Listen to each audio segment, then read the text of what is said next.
Barkanku da warhaka da fatan dai kuna cikin ƙoshin lafiya ya kuke a harkoki. To mutane bari mu je mu fara bidiyo na ba tare da mun ɓata lokaci ba. Da farko za ka shiga cikin manhajanka ta YouTube kamar haka. Kana jira idan ya ma sacin ya buɗe ma shi.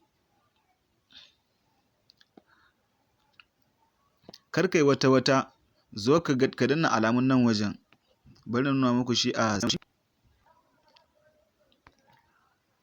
kaga inda aka rubuta inda na zana wannan a rubutu jan nan. To kuna nuna wannan wajen kuna shiga sai ku yi sacin sai ku yi yon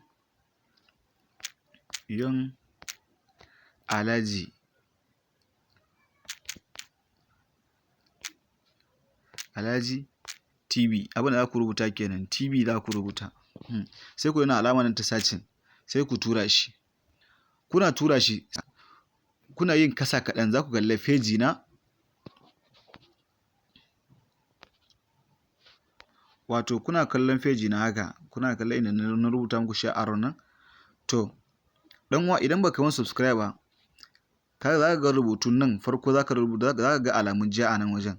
Sai ka danna min subscribe sannan kuma ka danna min alamun all sai ka danna kararrawar sanarwa.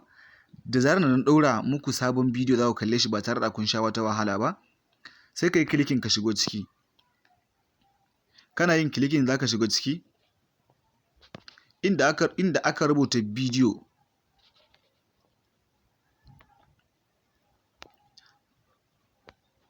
Inda aka rubuta bidiyo kaga nan sai ka danna wannan wajen. Ka danna wannan wajen zai kawo ka cikin feji. Kaga wannan bidiyo ne na da. Kun kalle shi? Zan ba ku example ne da wannan bidiyo na farkon. Sai ku danna shi kamar haka. Kuna danna shi kamar haka. Idan baka min subscribe a nan ba sai ka min subscribe sannan in baka danna kararrawar sanarwa ba ka danna kararrawar sanarwa domin duk sabon bidiyon da muka ɗaura in Allah da za ka gan shi a cikin wayanka ba tare da sai ka je ka nemo ba. Idan baka min like ba kai min like. Idan ka min like abu na gaban da za ka yi idan kai min like sai ka shigo nan wajen. Ba zan nuna ma shi yanzu. Za ka shigo nan wajen. Ina rubuta shi aro sai ka lasa wannan wajen. Za ga ya buɗe ma shi. Inda ka ga rubutu bulu a kasan nan. Zan ajiye muku shi link.